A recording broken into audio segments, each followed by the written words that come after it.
Thank you very much for making a date on the marketplace today. Let's now settle for a very fair story. 2 commercial banks are likely to lose their universal banking licenses. This is due to challenges in meeting the new minimum capital requirements by the Bank of Ghana. Joy Business is also learning that another institution is likely to be downgraded to the Savings and Loans Division. There's more in this report.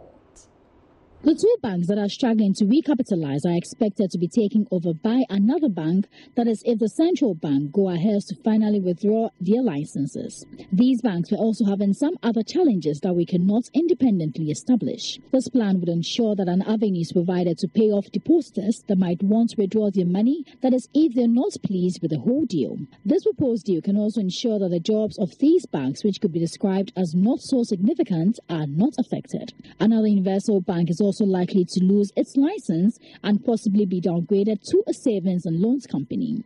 As of yesterday, the bank in question was still contesting the way the Bank of Ghana has done its audit, which has made it difficult for it to meet the minimum capital requirements. We are learning that some of these local banks that are struggling to recapitalize are yet to formally sign up to the Ghana Amalgamated Trust for financial support. We're also hearing that the Bank of Ghana could soon come out with a formal announcement on the status of the banks that have met the minimum capital requirements. So you stay glued to the Joy Business as we bring you details of this unfolding development. Meanwhile, banks that would accept the proposed financial support to help them recapitalize may have to sacrifice some key management positions. This is what Joy Business has picked up from persons on this financial deal. We're also learning that this is to ensure pension funds being invested are well protected.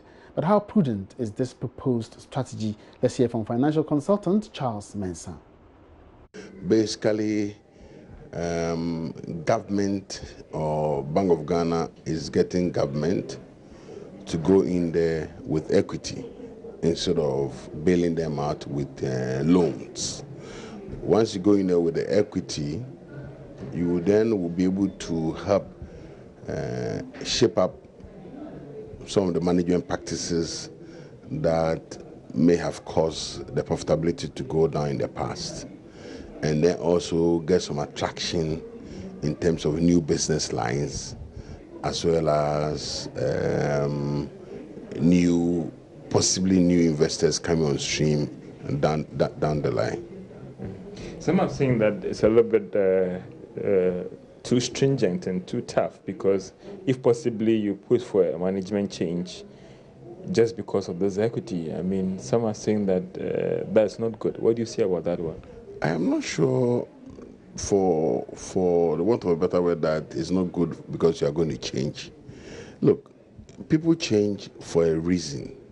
So if there's somebody out there bringing in some equity, first and foremost, that person wants returns to his equity. That person wants a situation where he can recoup the money back after a couple of years. And therefore, you need people who can manage it and manage it well. Meanwhile, there are some plans to even merge some of these banks and possibly list on the Ghana Stock Exchange to help improve corporate governance. Now, Omni and Sahara banks are now looking to fast-track the integration of their systems and personnel. This is after the 2 banks secured Bank of Ghana's approval to merge their operations. The merger was to help them meet the new minimum capital requirement of 400 million Ghana cedis. Joy Business understands the merged entity had a stated capital of 280 million cedis, while an additional 120 million capital injection came from the Ghana Amalgamated Trusts. Dr. Kudwabuaji Deborah is Deputy Managing Director of Sahara Bank. We have what we call steering committee. We will meet next week, and then we'll discuss the integration process, and then how we should inform the customer what has come from the central bank. And then that will also discuss the HR issues, and then that will come out formally to the market. For customers, what should they expect from you going forward? Well, it's a big market now. We have a big balance sheet, and therefore we'll be able to fulfill their needs better. Because individually, we were doing something less than $10 million transaction. Now, this is a big balance sheet. So I can do a big transaction, and therefore my customers will be happy. Because investors will be happy even to invest in us, because we are solvent and we are well managed. Now, the executive chairman and senior partner of AB and David Africa, David Ofosu-Dorte, is predicting a drop in interest rates within the financial sector as the banking sector stabilizes. This follows recent reforms and restructuring of the sector by the regulator. He was speaking with Philip Namfuri on JoyNews' PM Express Business Edition ahead of a business event, Crystal Ball Africa 2019. David Ofosu-Dorte noted the banking sector will be in a much better position this year. Are going to be some very headwinds, as we go along the line, especially for banks who have not met their minimum capitalization, and those who stand the risk of being downgraded if Bank of Ghana goes by that approach. I'm not so sure whether any of them will lose their licenses altogether.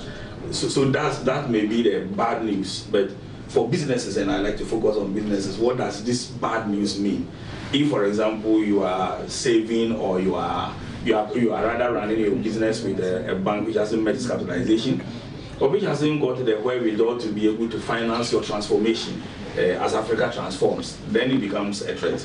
But I think in the banking sector for businesses, to me, there is likely to be more good news in 2019 because I expect interest rates to drop. Okay. If you look at the global economy, the US economy is likely to slow down significantly. Okay. We pray it doesn't get into a recession. The Chinese economy will slow down. But anytime those big economies slow down, there's rather a positive effect in Africa. Okay. Especially because we are not so much integrated into the global economy properly. And if you look at the last period, 2007, 2008, all the way 2011, when they had the so-called financial crisis, it was much easier to borrow here because monies which are not receiving the return on capital, they look for other sources of investments, and that Africa is one of the places. So this combination of events rather will benefit Africa, in my view. Okay. And in interest rates are rather likely to drop. That's what I see. So the Crystal Ball Africa 2019 will bring together 200 business executives and experts from all over the world to learn about emerging transformational threats and opportunities in the business world. Now, the month of January has always been a long and winding one, especially unfavorable for some of us who may have exhausted all our resources due to the Yuletide. Now, the advent of some lending applications has made acquiring loans a little bit easier and convenient. Joy Business has been speaking with the CEO of Bond Savings and Loans, George Ofosuhene, who shares with us some tips. I'll start by saying that for everybody who intends to ask for a loan, start with the end in mind. I think that sometimes people do not consider that the objective of going for the loan is what becomes the focus. But I always say that start from the end. That is, how am I going to service this loan, or how am I going to repay the loan? Because as financial institutions, that is our key objective. Do you have the capability to actually provide the supporting documents or the evidence to show that you have the ability to repay the loan? So start with the end in mind. And then there's also some technical side which I'll share with you. We call it the 3 C's. One is character, one is capacity, and one is cash flow. Capacity relates to what I said earlier on. Show that you have the capacity to pay back. And then also show that you are somebody that we can trust. And we have a certain level of comfort that whatever you say is truthful.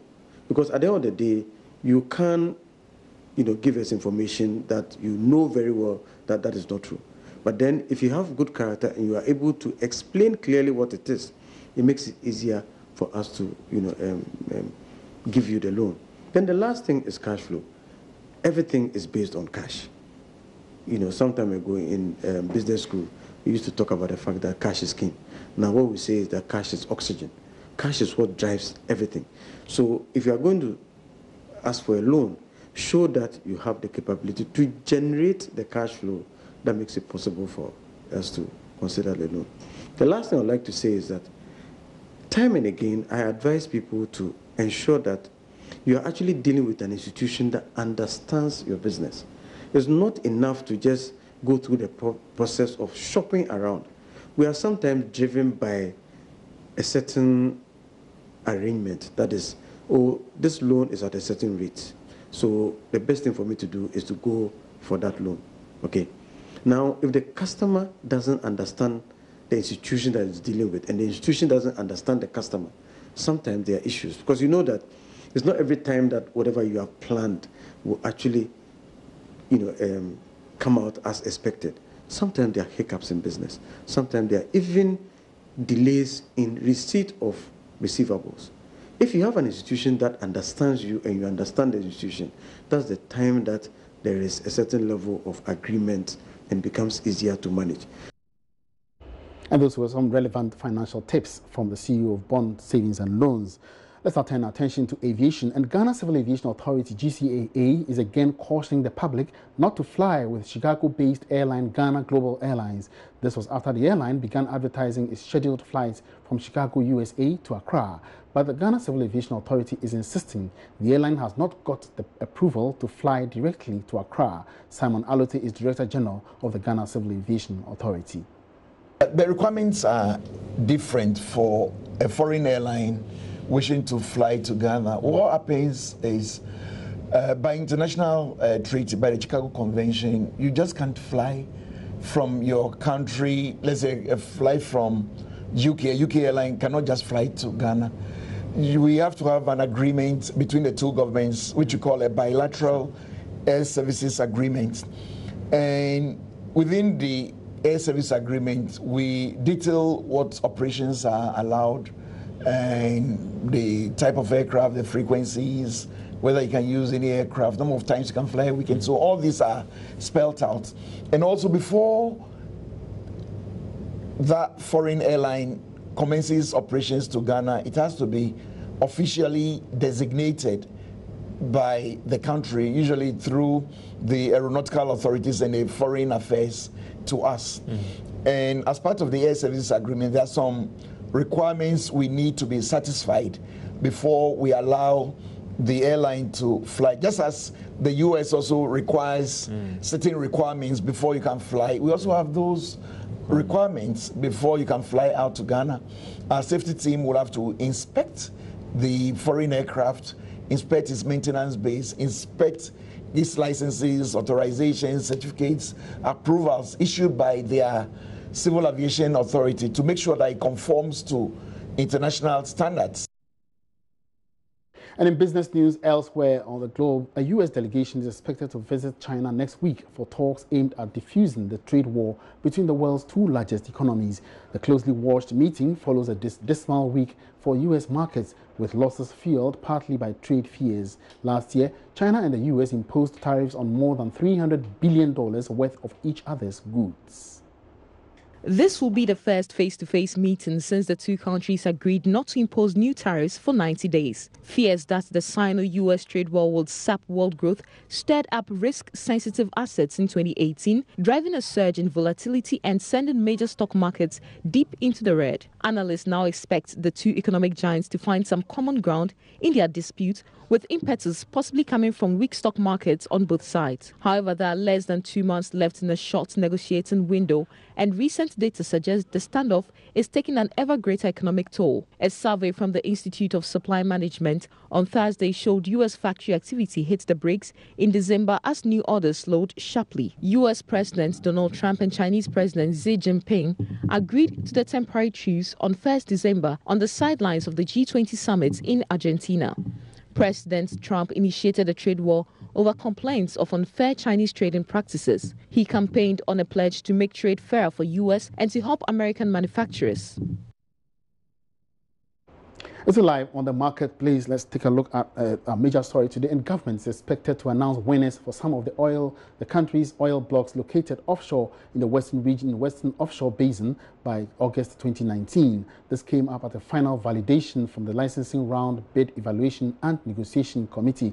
In all, 60 applications were received from 16 companies, including ExxonMobil and Tullow Oil. Now, Minister of Energy John Peter Mewu disclosed this at a press conference yesterday. We have more in this report. According to the committee, 2 applications were invalidated because the block has been reserved for the Ghana National Petroleum Corporation. Minister for Energy John Peter Mewu disclosed that the interest expressed by some of the major players in the process speaks volumes about the confidence in the country's economy. Chairman of the Licensing Bidding Round Committee, Lawrence Opals, has been speaking about his expectations and when these companies will start the exploration. Winners that you presuppose that will be after August 31st, yeah? The winners will be declared and the process will go through ratification of Parliament. As soon as we do the ratification, the companies are to start work with the exploration. Okay, so most likely we will see some of them go into action before the close of 2019. The second question is ExxonMobil has a block here. So how do we manage them also having competitive bidding here? No, there are no rules precluding those who are already working in the country to go into the bidding round. So you have, if we name the company, you, like Minister said, you had people like Talo, you had Cosmos, Aker, and Co. all come in. They all have blocks, and they're still coming. So there is no restriction on who can go into the competitive bidding or direct negotiations. 43 out of 74% of interested companies went through a competitive bidding process. In summary, I'm happy to announce that 60 applications were received from 16 companies. 58 applications were valid.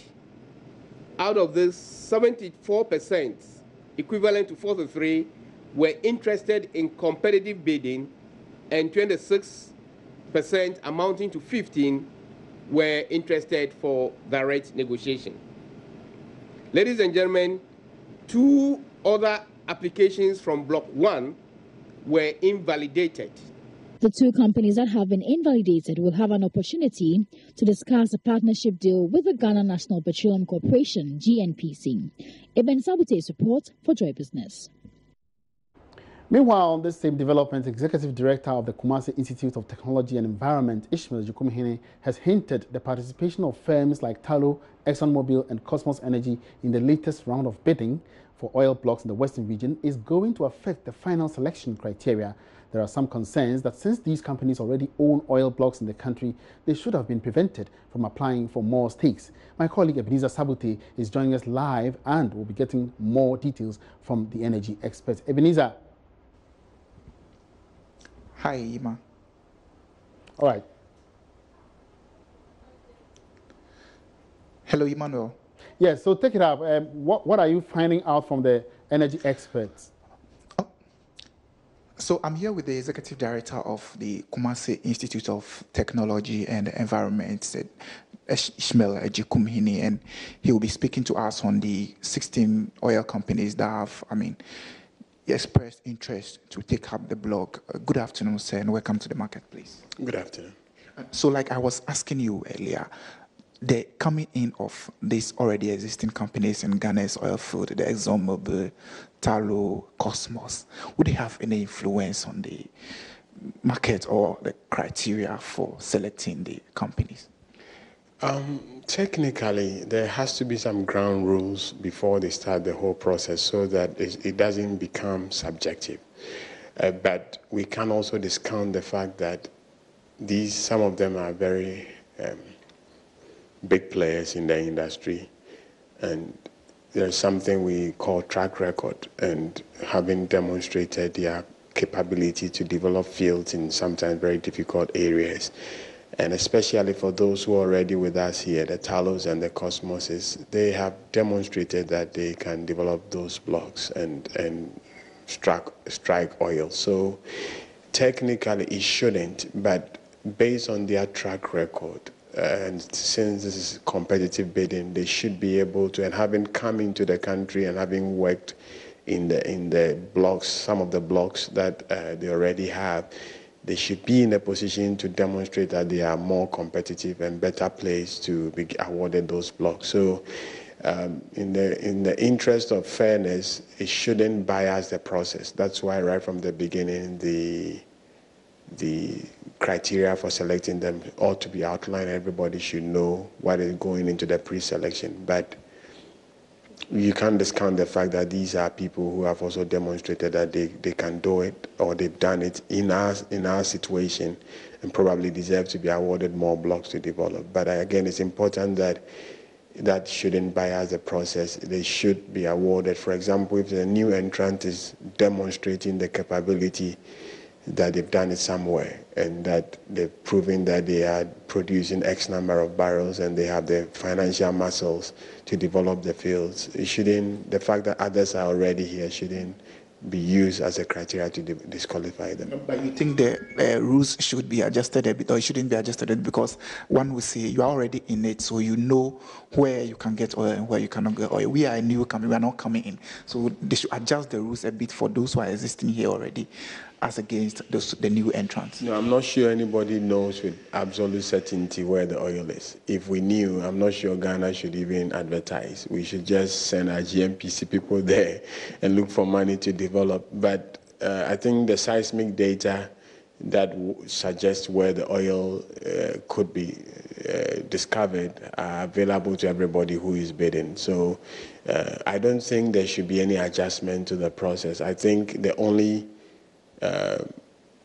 condition that I heard the minister saying explicitly is that everybody who wins the bid, there has to be a 5% local equity for a local. So that has been predetermined. So you know that you are coming in for 95%, or you need to look for a partner to take up the 5%. But I don't think the rules, if it's a competitive bidding process, the rules should be adjusted to favor one over the other. That's why they also announced that some of them are going to be through direct negotiations. You see, so leave those ones out. For that, if you want to have any special consideration, that should be the ones for direct negotiations and things like that. And there are some that have also earmarked for GMPC. So I think those that have been made available for competitive bidding, the process should be as competitive as possible, and we should expect to get the best bid out of the lot at the end of the process. You mentioned GMPC. It brings me to my next question. Would GMPC have the muscle, or it takes technically, financially, to deliver like the other peers? If now they've reserved one block for them, that's block 1, would they have the muscle to develop it? Like if that block has been given to, let's say, Eka Energy or Talo, they could also be able to do it. That's GMPC have the muscle. We need to start from somewhere. They may not be as strong as the Akers or Akers and the Talos. Obviously, we all know that GMPC needs to be resourced. They need more resources to be able to do, but we need to start from somewhere. We need to allow them to take some of the risk, and let's see where that is going to take us, because the higher the risk, the more returns we have as a nation. So technically, yeah, we'll say let's give them the chance, but I don't think allocating the block or that lot to the GMPC means that they should look for the money all by themselves. They can also decide to bring in a partner, in which case we may be a majority, like the Talos and the Cosmoses. They have the bigger share in the Jubilee and the 10 projects. But in this case, we can bring in somebody who would also help us. But in terms of having the financial muscles, I know they will have to look for the finances to develop the field.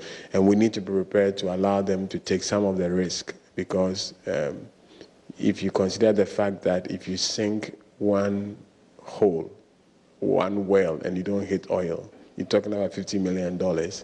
In those territories that then we should be prepared to allow them to take some of the risk. So it depends on how prepared our appetite for taking more risk as a country. But I think we need to let them start from somewhere, so that ultimately, if we are blessed and we strike oil, then the return is going to be higher than. Talking about losing funds, there's another issue about relocating the car power ship to the ENI so that we can be able to tackle the. Is it long overdue, or you think we are still on track with that project?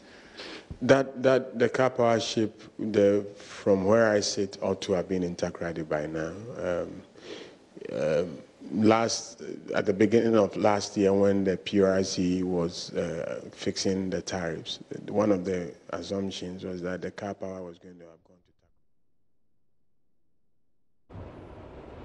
to. And that was Ebenezer Sabute speaking with the energy expert, who is also executive secretary of the Kumasi Institute of Technology and Environment, KITE, on the decision by government to include other oil companies who have already got stakes in the country's oil industry. My name is Emmanuel Akwaji. That's it for the market. Please have a good afternoon.